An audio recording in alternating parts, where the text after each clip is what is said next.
zatiaľ najväčší projekt na rok 2025? Prebojovať sa do Európy, asi na market Európy, to by som chcel, taký najväčší. Ktorý moment po svojej fitness kariére považuješ za ten najväčší? Najväčší? Fú.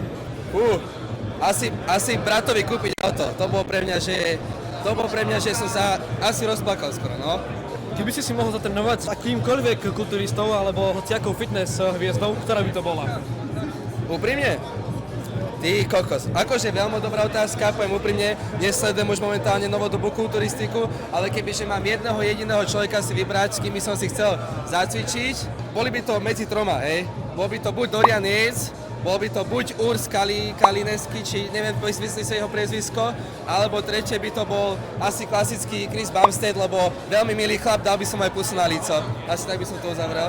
Chystáš nejaké spolupráce s Veny Galaxy alebo s inými značkami? Ešte bližšie, prosím, áno. Aj tu bradavicu bližšie na toč, kľudne. Nehábim sa za ňou, to je známe ako krásy, mi mama povedala. Akože spoluprácu v rámci teraz atletov, alebo v rámci čoho myslíš presne? Aj značky, aj atletov možno. Značky, no počkaj. Budem mať jednu spoluprácu s jedným človekom, ktorý vystupuje na vtipných videách, tak to napoviem, na YouTube. A bude to spolupráca, kde vytvoríme spoločný projekt.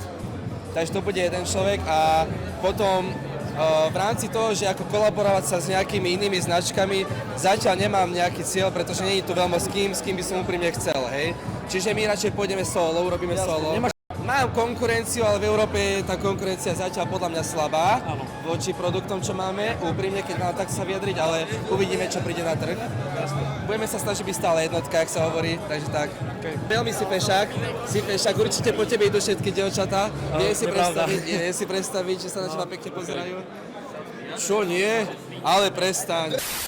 Áno, mal som tak. Nie je tu na klicici, nie je tu na klicici, nemôžem. Tak modrý.